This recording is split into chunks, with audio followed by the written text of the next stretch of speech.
Thank you so much for joining us today. Super excited for you to enter this platform, this webinar with us today, along with Debbie Owusu-Achia from the Canadian Centre for Gender and Sexual Diversity. Awesome. Give us a wave.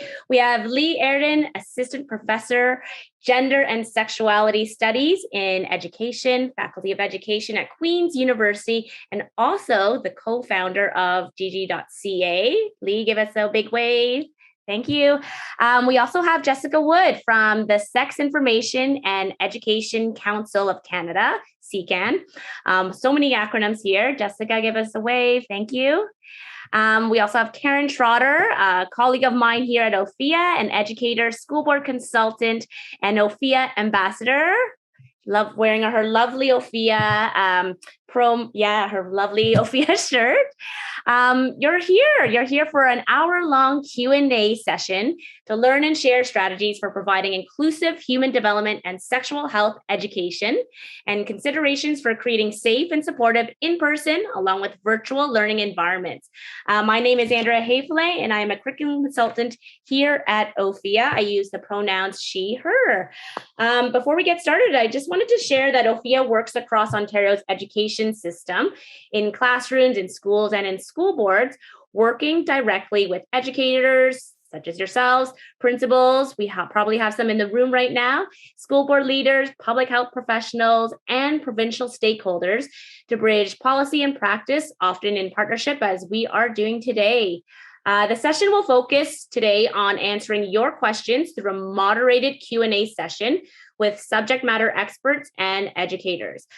This live session will include opportunities to discuss how to support a physically and emotionally safe learning environment, listen to educators with experience teaching the topic of human development and sexual health, share effective strategies and practices they have implemented in their classrooms, learn about additional resources and further sources of credible information to support the implementation of the 2019 elementary H&PE curriculum. So let's start off with our land acknowledgement. I want to take a moment to acknowledge the land upon which OFIA's work takes place. OFIA's work takes place on traditional Indigenous territories all across Ontario. We are grateful for the opportunity to meet and work on these territories and recognize the enduring presence of Indigenous peoples on this land. We're aware that our settler acknowledgement uses language which may differ from language used by Indigenous peoples. Our land acknowledgement seeks to recognize the Indigenous territories where our work happens, and in the true spirit of truth and reconciliation, it strives to be more than just words. By learning, understanding, and acknowledging, we wish to pay respect to the rich Indigenous history of Ontario. I'm going to move on to our next slide just to do some formal introductions. We have all our beautiful faces on the screen right now. I'm going to start off with myself. I'm a teacher in the York Region District School Board, currently seconded as a health and physical education curriculum consultant here at OFIA. I've been part of many regional and provincial initiatives that support the H&PE curriculum, healthy schools, and also the daily physical activity provincial policy. I'm a strong advocate for people with disabilities, and I've spoken at many professional learning networks such as the Hospital for Sick Kids, Holland Bloorview Kids Rehabilitation Hospital, Jumpstart Charities, and Autism Ontario. I use the pronoun she, her as I shared and ask others to use these pronouns in reference to me. We have Debbie, as I introduced her at the beginning. She is an award-winning Black feminist with over 8 years of local and international advocacy experience through feminist initiatives in the Ottawa-Gatineau region and through working at Oxfam Canada and Global Affairs Canada.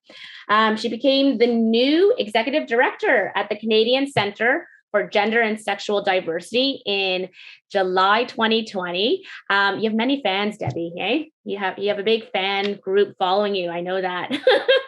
The center promotes diversity in gender identity, gender expression, and romantic sexual orientation in all its forms on a national level through services in the areas of education and advocacy.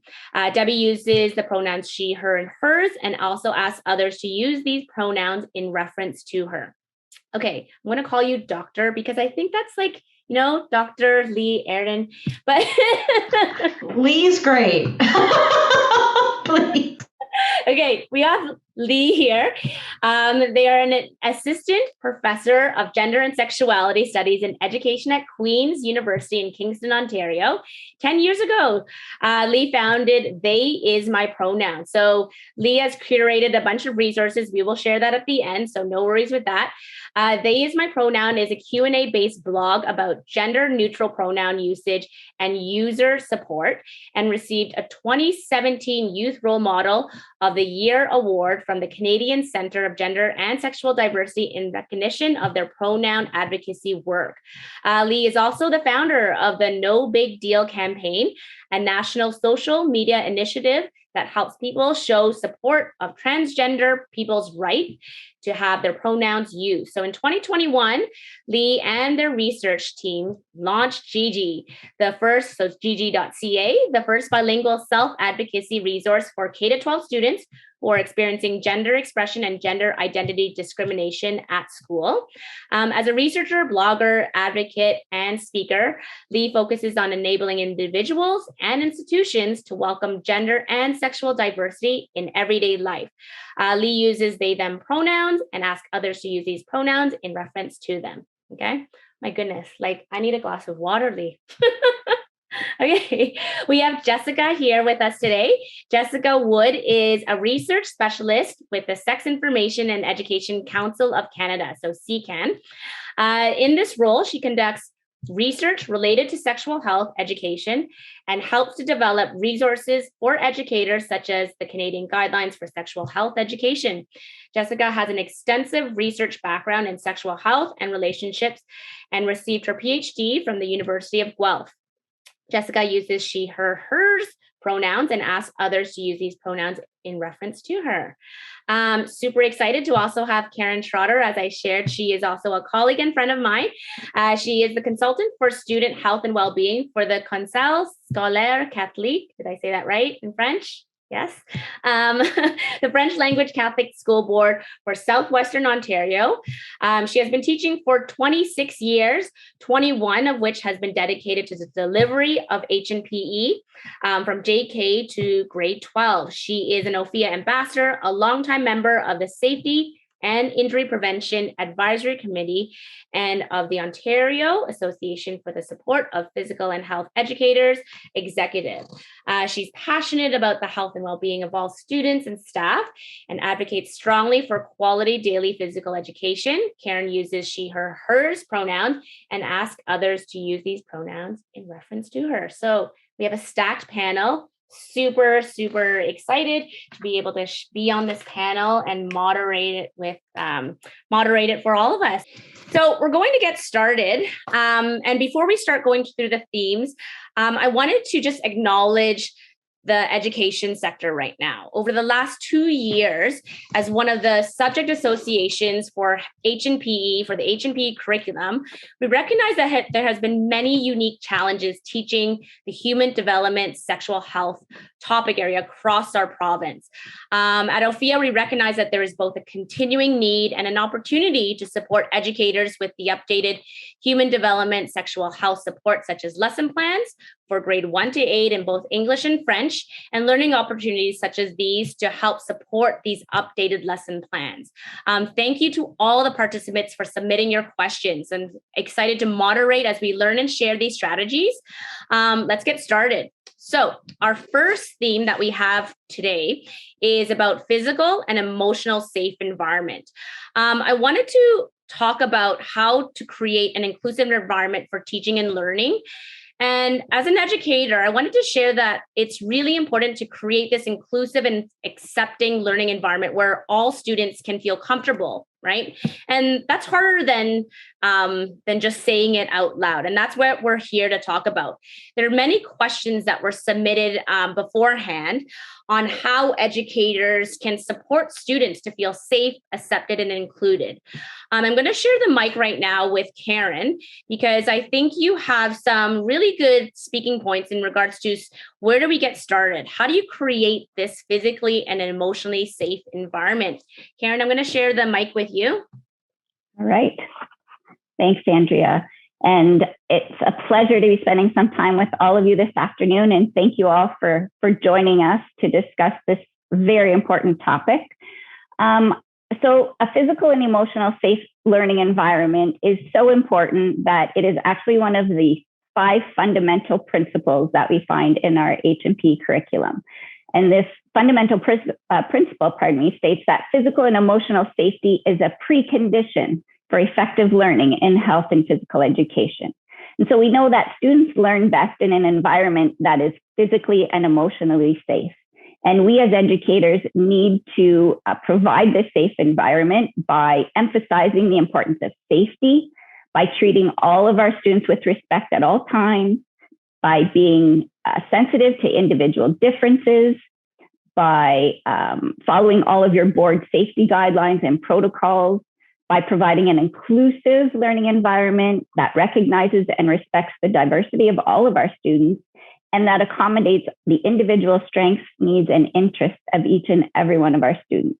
And so when students feel safe and they feel accepted and included, they are much more likely to participate in discussions, to express their points of view, and collaborate in group tasks.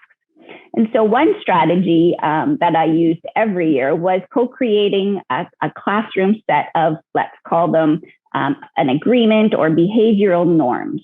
And so it's kind of like a list of rules and behaviors that students will follow, that we'll all follow together in the class when learning or when being in a learning environment. So in order to do that, we can ask students, what could you do, or how can you help make this space comfortable for others and help everyone to be successful? And on the flip side, what do you need from this space to feel comfortable and to help you contribute and succeed in this class? And so together we'll elaborate, a list of 5 or 6 different behaviors that are expected. And we'll post this agreement or post these behavioral norms in the class so that students can reference them as they wish. And it was my common practice to just review these before every class, especially at the beginning of this teaching the human development sexual health lessons. What I think is most important, and for any of you who know Andrea well, her mantra seems to be know your learners, and she is so dead on point with that. I think that is the key. And in order to know our learners, we need to develop a relationship with them. And in order to develop a relationship, we need to communicate and talk with our students. We need to ask them questions about themselves. We need to find out what makes them tick. That's what makes a great educational experience, is knowing how to engage your learners. What are their interests? How am I going to get them engaged? What are their passions? What challenges them? What do they need to be happy, to feel comfortable, and to succeed at school? And so we do have IEPs to help us understand, what are their academic and social strengths and needs. But my favorite time to get to learn about my students was in those non-traditional class settings. So during sports, during intramurals, during recess, talk to them, see what their interests are, get to know your students. And that is, to me, the most important part of developing relationships with your students. One of the last things I want to talk about is recognizing biases. So we all have biases, and biases and perspectives are inherent in any topic. And so by being aware of these biases might help us understand the values and the assumptions and the possible motives and underlying messages that educators and students might say in class. Everyone comes from a different place. So we also need to, before teaching, we need to reflect about our own biases and think about the fact that we might need support and we need to search out reliable information. And so the facts that we present to our students should be objective and presented objectively, and so that students can use that information to make informed decisions. And that, yeah. No, as you were speaking, I was just thinking about that it's okay to also revisit these norms and to also add to it or even change it. And this goes with establishing a safe, inclusive learning environment, not just when you teach this topic area, but all year long. And this is best practices, right? Lee, I wanted to share the mic with you, and I wanted to ask you, how does this connect with the work you are doing right now? Well, I think it connects with the work I'm doing in a lot of different ways. I get to do a lot of professional development with teachers around teaching about gender and sexual diversity and integrating that into a variety of subject areas. And the thing that I want to share with folks here about making a physically safe and emotionally safe environment is asking you as teachers to remove the mindset that you're suddenly going to be talking about gender and sexual diversity, or that suddenly we're going to be having a conversation about queerness, transness, gender identity, gender expression, sexual orientation. Because there's all kinds of ways as teachers that we can kind of flag that now we're going to be having a different kind of conversation. It's because we have suddenly created a new set of norms, and norms are wonderful things to have. But if we're suddenly doing that when we get to this moment and this kind of content, or when we're going to be talking about a special topic today, and we cue them into getting ready for this topic, and the topic is boom, grade 8 gender identity. That I would say is actually a way to set up a less safe and a less emotionally safe environment, especially for the kids who are going to be spotlighted. As soon as it becomes very apparent that we're going to talk about these things now, there's a set of kids in every classroom who know, oh boy, everyone's going to look at me. Or, oh boy, everyone's going to think we're talking about me, or we're talking about my family. And so to what maximum extent possible, let us always have been using they, them pronouns to talk about examples. Let us always have been saying things like women and girls who menstruate. Let us always have been saying things like somebody if they want to be a parent or a mother or a father. Let us always have been dropping nuggets and references to the spectrum of human gender and sexual diversity in our HPE education. And let us always, as teachers, have been talking about the ways that we experience gender and sexuality too. And I'll come back to that when we get to a different segment of the panel, a different theme. But as much as we can, we need to get away from the idea that this is the special lesson on these topics, and we need to make it as unspecial as possible and integrate nuggets, as I like to say, about gender and sexual diversity across and different experiences across our HPE curriculums. We're never setting up that one moment of exposure for those kids. No, and it's great to hear your perspective too, right? And how to create that accepting learning environment, because it's not just in isolation, but it could happen in the schoolyard at recess time.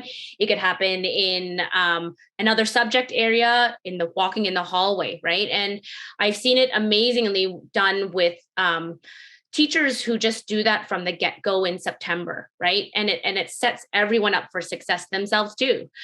Jessica, I know you wanted to talk to this topic. I'm going to share the mic with you. Hi, everyone. Thank you for having me. It's wonderful to be here with all these fantastic people today. I just really want to, echo what has already been said by Karen and Lee. That holistic approach, I think, and making sure we're using our language, not just in those lessons, but outside of our lessons and in other curricula as well.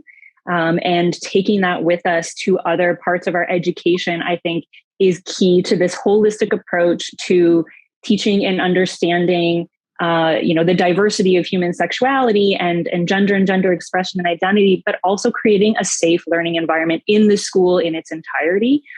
When you have that foundation, I think it's very key to make sure you're doing it in all of these other areas across the board. So thank you for bringing that up.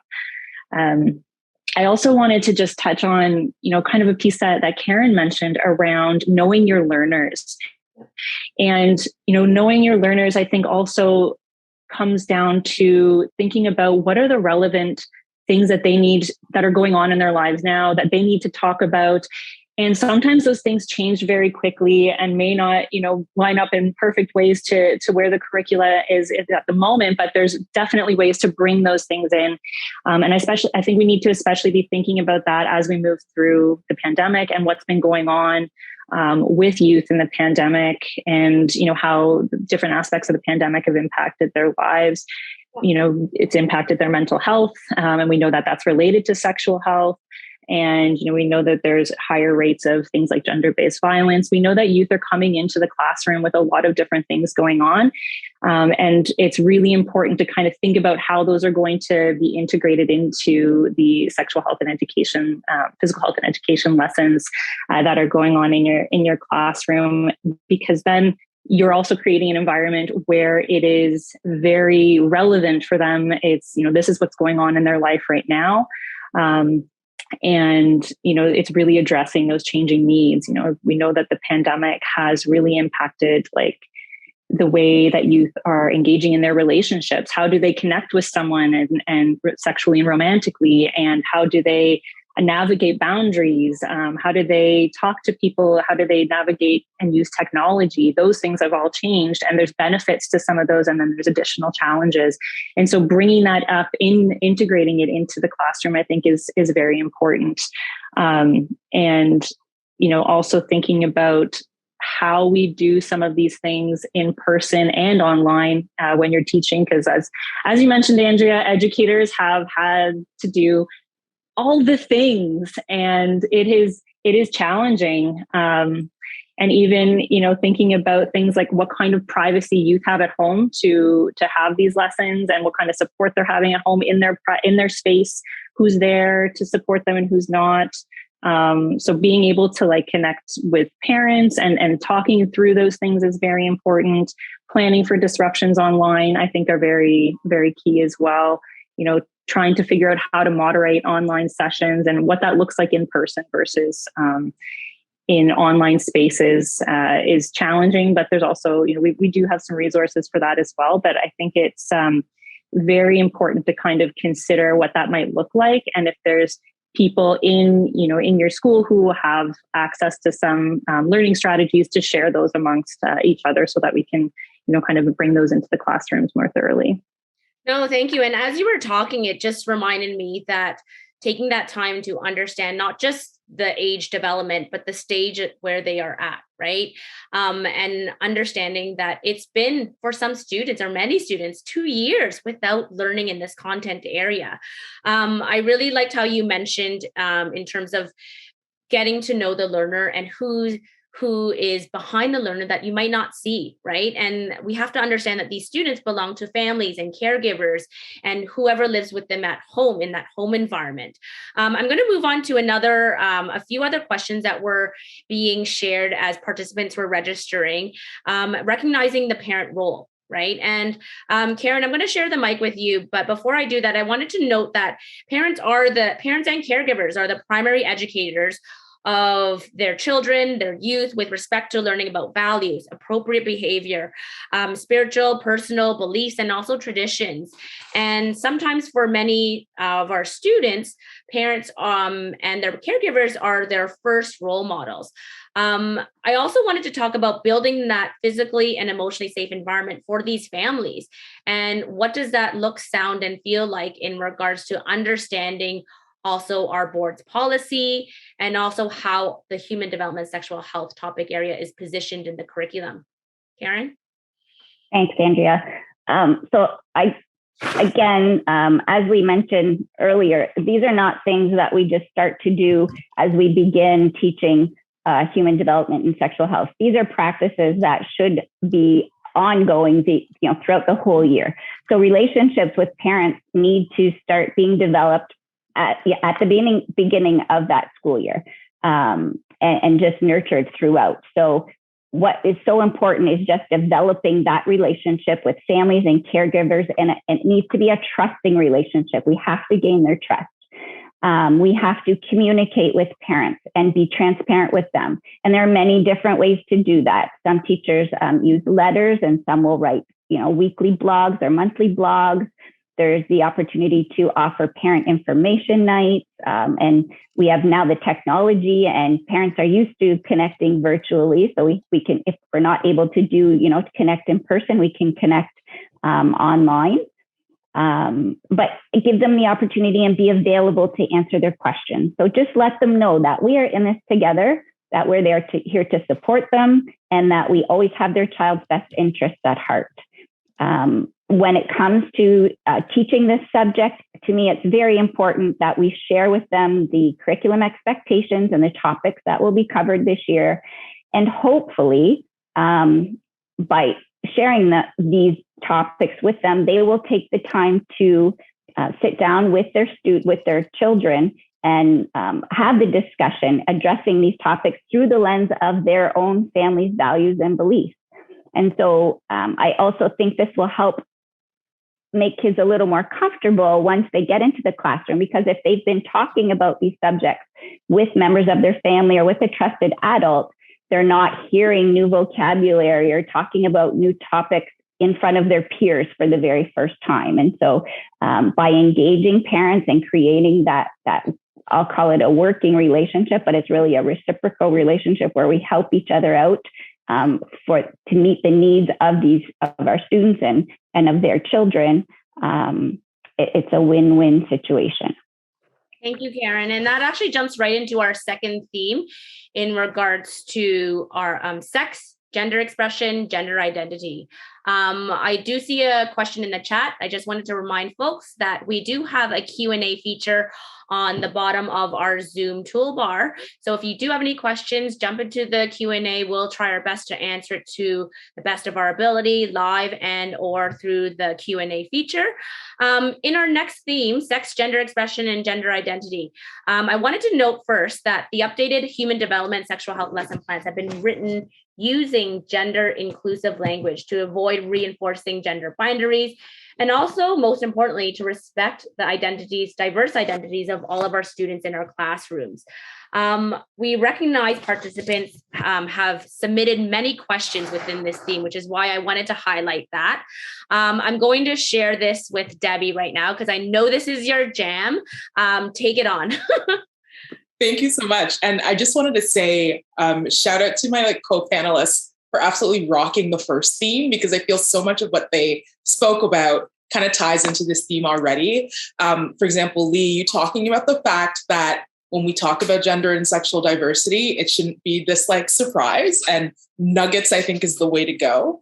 And I know in our IG live yesterday that we did, talked about the fact that you need to create a trusting learning environment so that if you do have students in your classrooms who are gender diverse youth, for example, who you're very cognizant of their presence in your classroom, they need trust to be able to kind of tell you about who they are, and trust for everybody, because everyone benefits from it.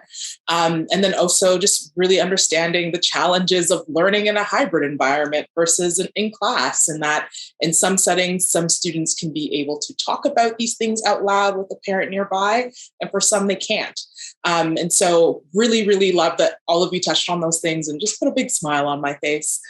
That being said, at CCGSD, I like to say that we're almost brought in to kind of supplement what folks are learning in the curriculum.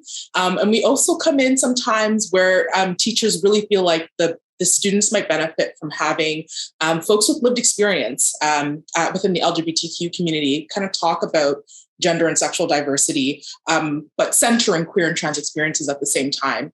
And one of the cool things I really love about our workshops on Gender and Sexuality 101 that are reflective of the curriculum and broken up for different grades, and our CSC team is incredible. So definitely look out into our workshops if you want to book one. What I really enjoy about some of the tips and tricks that they use, we've been talking about knowing your learners, which is huge. It's also in creating an environment where the learners get to know themselves. And so when we talk about gender for the first time with the new class, we actually kind of open up a space where those students are able to self-reflect on who they are, the identities that they understand that make up who they are, and then talking about that within their classroom and celebrating the differences around them. And that usually is that starting point for us. And it makes it so much easier when we're talking about gender, especially when sometimes it's framed as this is a special combo.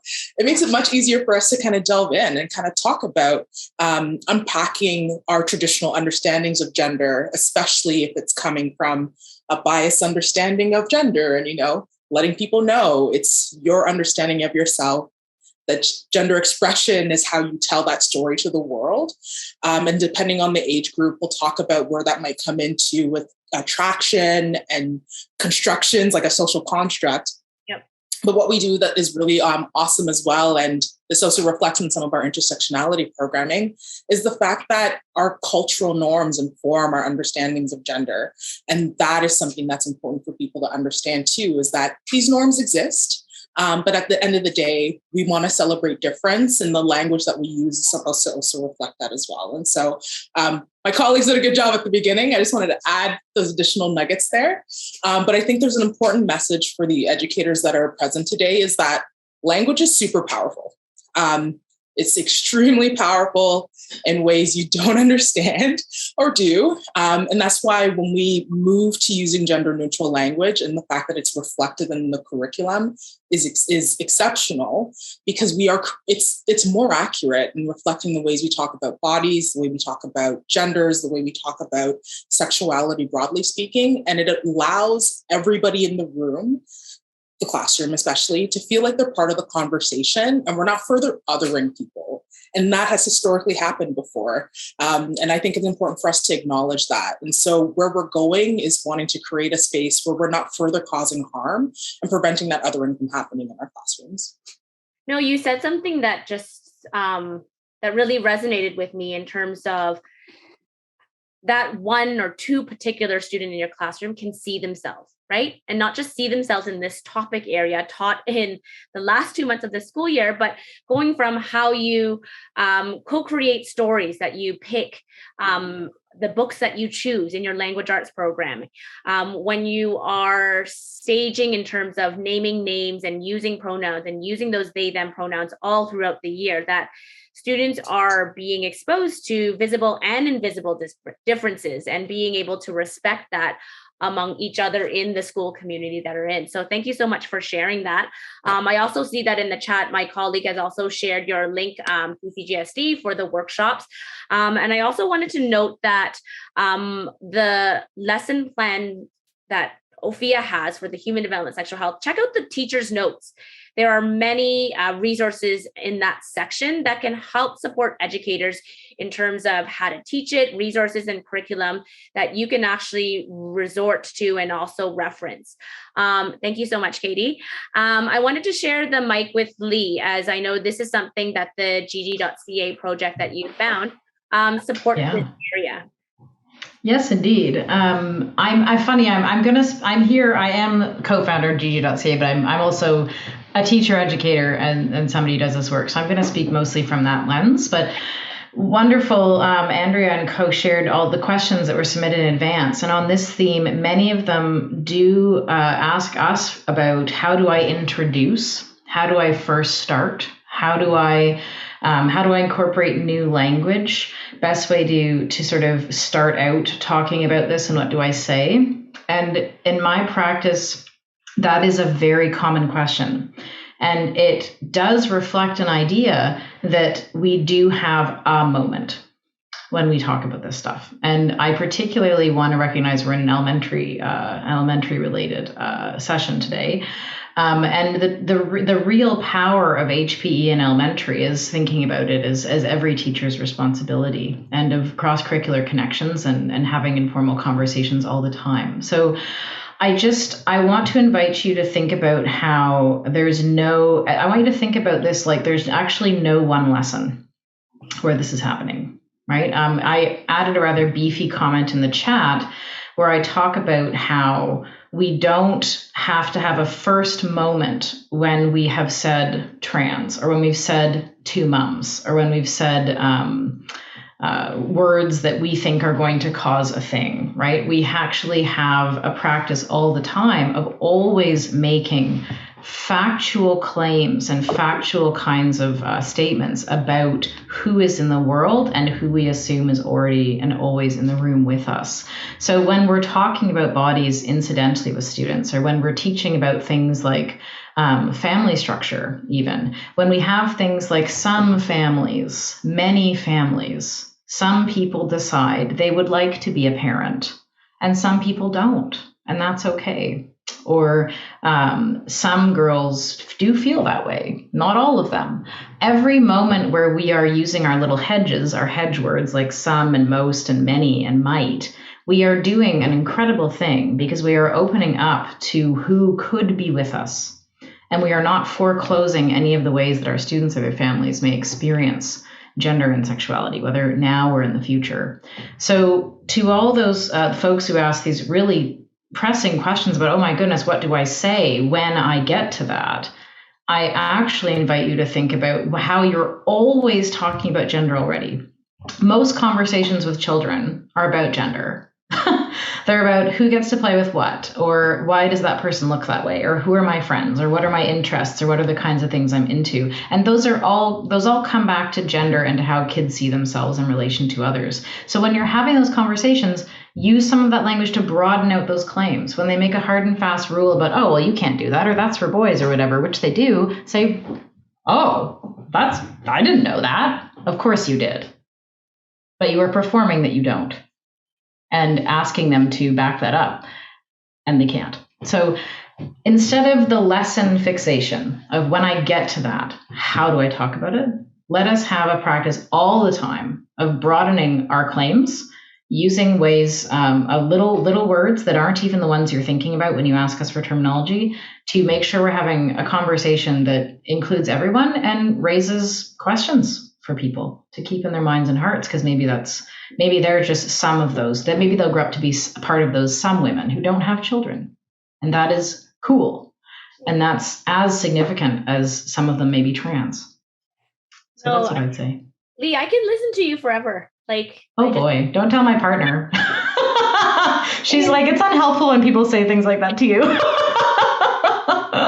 When you were talking, immediately I have my educator hat on, and when I was reading the questions that were coming in from the participants, a lot of the questions were, how do I do this? Where do I go? Is there something that I can access to teach this? And I'm going to pull back a bit, and you made me think about, it's okay to not know it all, right? And as educators, we're human, right? And sometimes we just need to take that time, and as you were speaking, to reflect on our personal attitudes, our biases, our values, and concerning not just human development health, but other topic areas, healthy eating, right? Personal safety, injury prevention, just to consider ways of instructional approaches and teaching strategies that could impact students all across the school day, right? From how we refer to students out in the schoolyard, to how we coach, to how we teach in other subject areas. So thank you for sharing that. Okay. There were also a few questions that I wanted to address, Karen, in regards to inclusive body parts language within the actual lesson plans, and also in reference to the curriculum.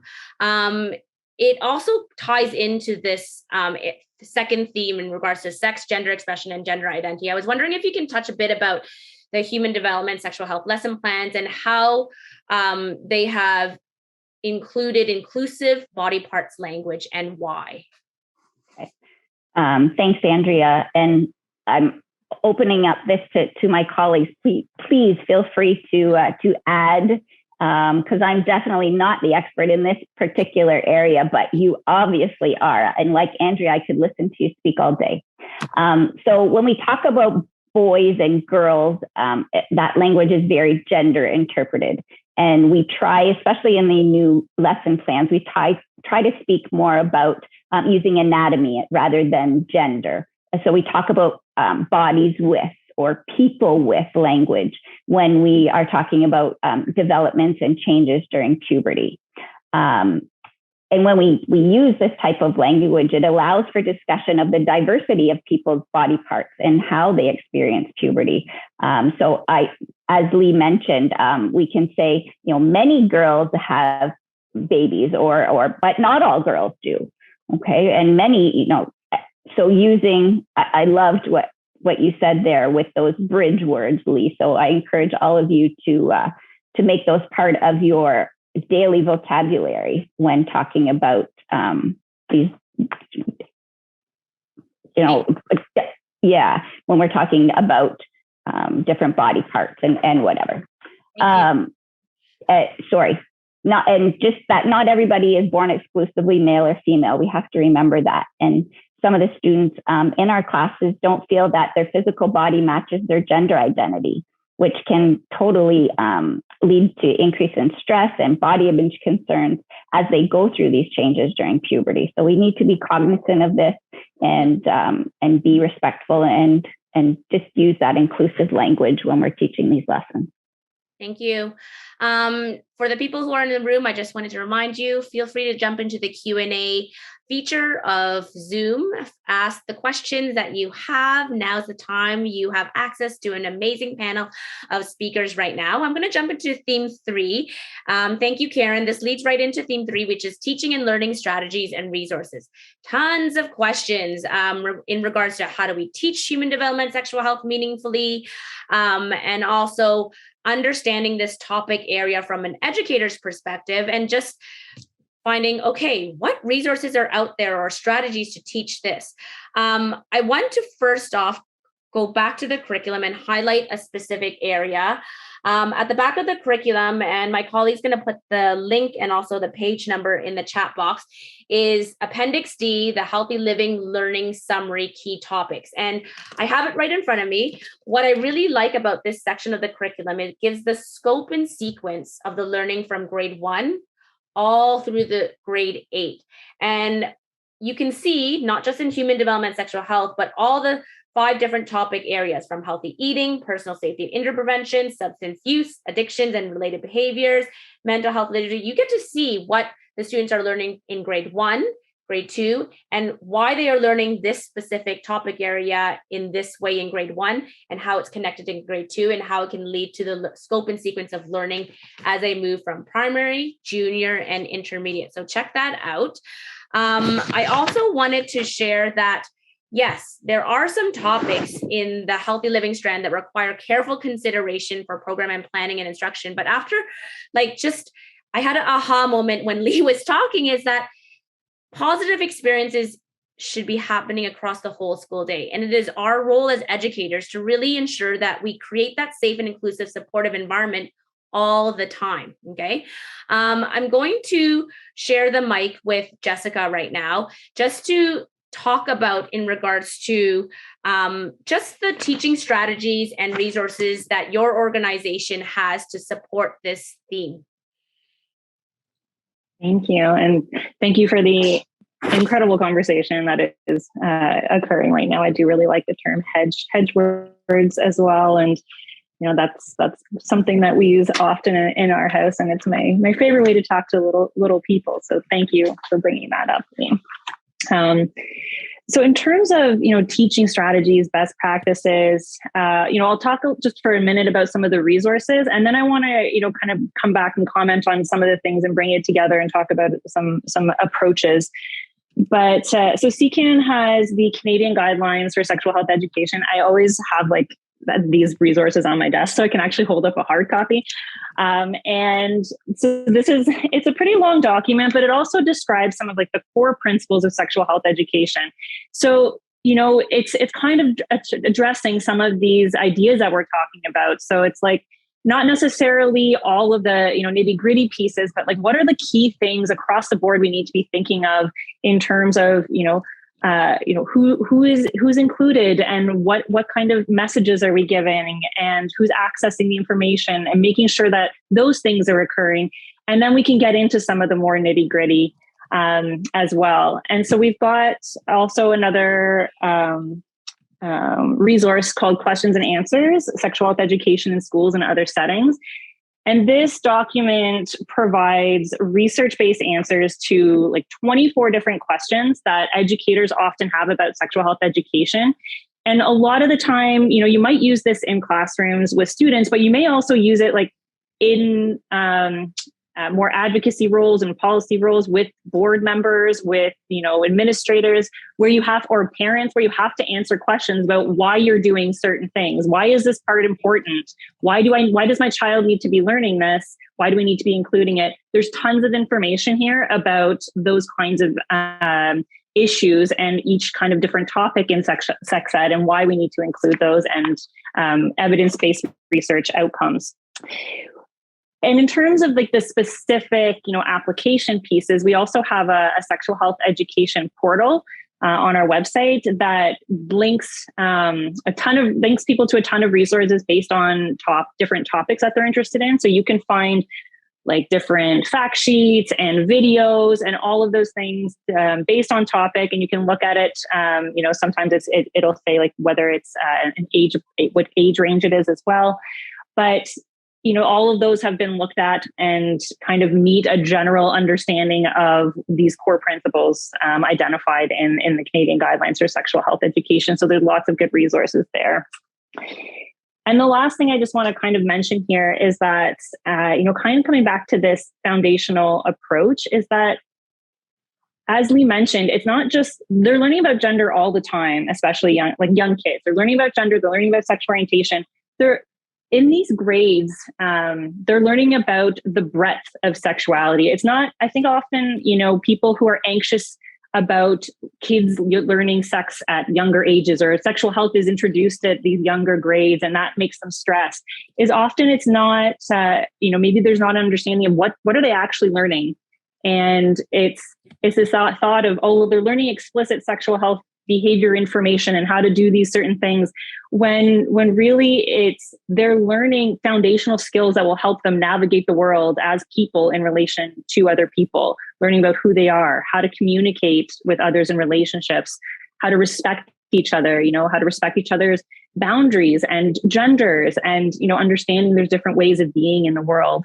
And then those skills build and from that foundational approach and learn more as they go through the older grades. So this holistic approach to sexuality. And I think sometimes thinking about it that way as like an overall teaching strategy or a teaching approach can decrease some of the anxiety, and also decrease some of that anxiety for parents who may be stressed about it, or when you're trying to talk with parents through those concepts as well. No, thank you. And as you were saying this, if a teacher kind of knows the why, right, and the how, it also eases their anxiety and stress. Like when I was reading the questions, right? Like knowing why they need to learn in grade 1 about consent and what does that look, sound, and feel like is very different than grade 5 and all through to grade 8, right? So thank you for sharing that, Jessica. Lee, I'm going to share the mic with you because I know you also wanted to speak to this theme. I did, but I particularly wanted, Kelly Lynn asked a wicked question in the chat that I wanted to speak to. Is this an okay time to do that, Andrea? Or would you like me to wait? Yeah, go for it. Yeah, you asked, what do you recommend for responding to students who struggle with ... I love the ... There's a lot in there. It conjures a whole scene for me.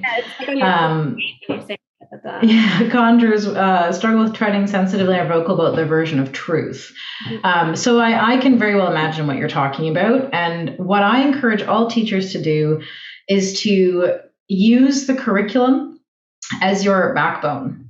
And you have the right, to insist on what we are doing right now. And what we are doing right now, this is not sort of an editorial page of a newspaper. This isn't like a free-for-all about different people's beliefs. And this is me speaking to you, not somebody necessarily to say to an elementary age child, but that's not what we're doing right now. We're actually learning about the curriculum. We're learning about people's bodies, and we're learning about gender and sexuality. And so you have a right to have these beliefs, but that's actually not what this is for.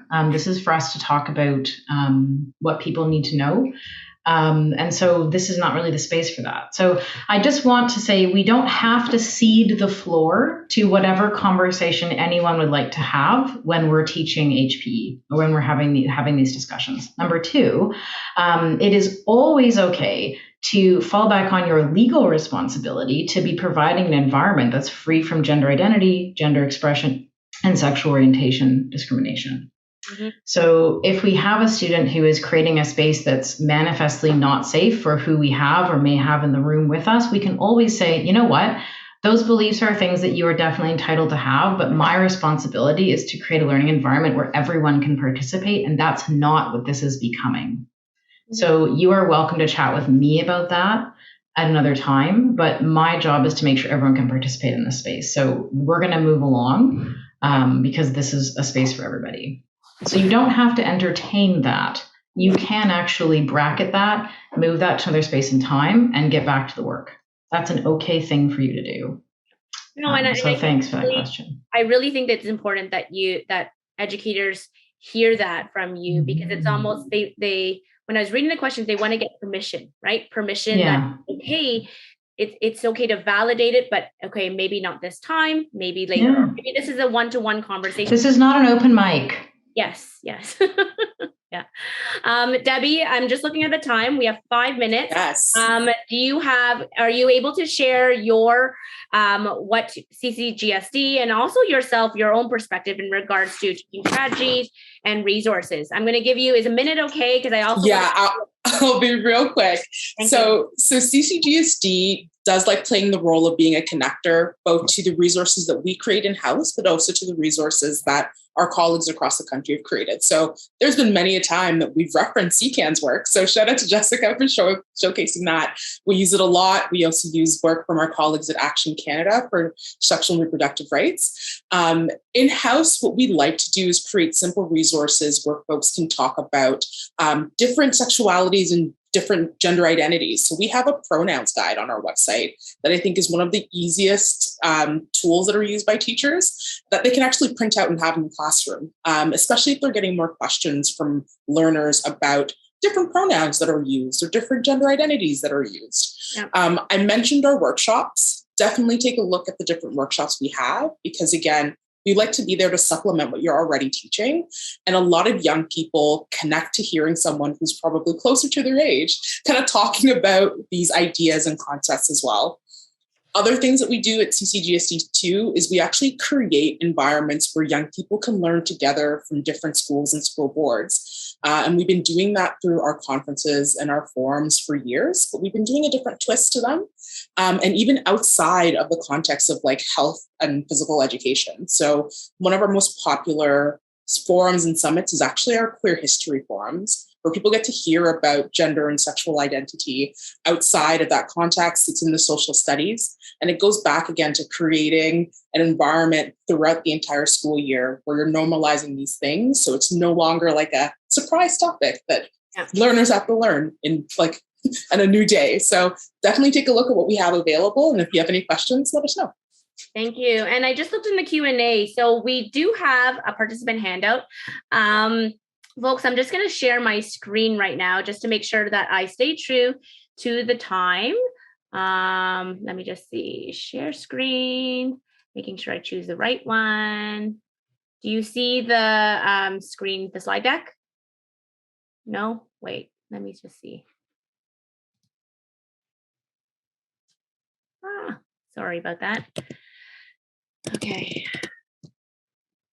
I was thinking that we should get this a lot smoother. I'm going to share screen. Okay, there we go. You see it? Okay. There we go. So the links to our lesson plans will be shared in the chat, also in our participant handout. I also wanted to note that there were a lot of questions that came in beforehand in regards to, okay, how do I teach this in a hybrid setting, virtual setting, face-to-face? So the updates in the lesson plans do reflect how to adapt the lesson plans in those variety of settings. I'm going to switch to this and leave it here for now. My colleague is going to share the participant handout, or you can click the, take a picture of the QR code to access the resources that we've been referencing throughout this whole hour from each of the folks on our panel. Also, I also wanted to note that there's a participant survey. We want to hear from you. We wanted to make sure that we are staying true to what our participants and our educators want right now. So I also wanted to share that please click that link in the chat box to share, to just share your voice in regards to, was this useful? How was this session? And were we able to answer your questions? If you do have questions along the way, we suggest you to email us, and I'm going to share our last slide in a second. I also wanted to promote and highlight our soon to be released in June lesson structure and behind the links orientation video. So Ophia will be promoting that in next month, coming up soon. I'm going to leave it at this slide as I close out, as I do have 2 minutes to go. Please stay connected. Sign up to our eConnection and follow us on social media at Ophia Canada. We are on all the social media platforms, Twitter, Facebook, Instagram, LinkedIn, and also a YouTube channel. Like I said at the beginning of this session, we do have a recap blog that we will be sharing on our Ophia website, along with the recording of this session. So if you do have colleagues that were not able to make it to this session today, that will be accessible for you. Debbie, Lee, Jessica, Karen, thank you so much. Thank you for your time, expertise, energy. And we wanted to also thank the participants for taking the time this afternoon to show up. We have 1 minute. I welcome you to stay on the Zoom session. I want to make sure I share the mic because I don't want to be the one closing out. I'm going to share it with Debbie because you're first on my screen right now. Any last words? I want to make sure that you also are able to share your voice on our platform too. Last words are for those educators who are feeling anxious. There are so many supports around you, including in this virtual space, from Ophia to all of the panelists. Do not hesitate to utilize these. We're here to support you and give you tools so that you can support our youngest folks in our communities. Those are your learners. So we're here to help. Thank you, Debbie. Jessica? All of that. Yes. Thank you. Thanks everyone. And thank you, Debbie, for, saying exactly the most perfect way to end. So I agree. Here to help, and please reach out and contact if you need any help with resources or any help connecting to, additional needs and supports. Thank you. Karen, you're next on my screen. No particular order. Thanks, Andrea. So my last words are just, you are not in this alone. This is, for everyone, a very uncomfortable topic. I spend lots of time supporting teachers in my board. It's okay to giggle a little bit at the beginning. We talk about, being respectful, but because this is uncomfortable for everyone, it's okay to get the giggles out and let kids be kids. And then once they, that just helps to alleviate the pressure a little bit, and then makes them maybe a little more comfortable to share and express themselves and be more in a place to learn. So again, you're not alone. You have all of these amazing resources to support you. So hang in there. You got this. Thank you, Karen. Lee, last but not least. Last word. It is so powerful for your students to hear you say things like, I didn't know if I wanted to be a mom. Mm-hmm. Or when my sister got married, I didn't really know if I wanted to be a bridesmaid and wear a big poofy dress. I wasn't sure. That's an okay thing to do. And it's also very powerful. That speaks to all of your students who are wondering whether XYZ is for them, who are wondering whether the expectations that their parents and community members have for them are for them, and they can really live up to those and do those things. And it's also a way to introduce the possibility that some folks might not be who their loved ones have in mind. And that's okay, because all the little ways you aren't quite who they have in mind, those open that door. So lots of ways that you can open that door, even if you haven't thought about it yet. So thank you for all your work. Thanks for having me. Thank you. So thank you, everyone. Please enjoy the rest of your afternoon into the evening. Stay tuned. We will be around and follow us on social media. I've also been tagging all the other organizations that are here with me today. Have a great evening. Bye, everyone.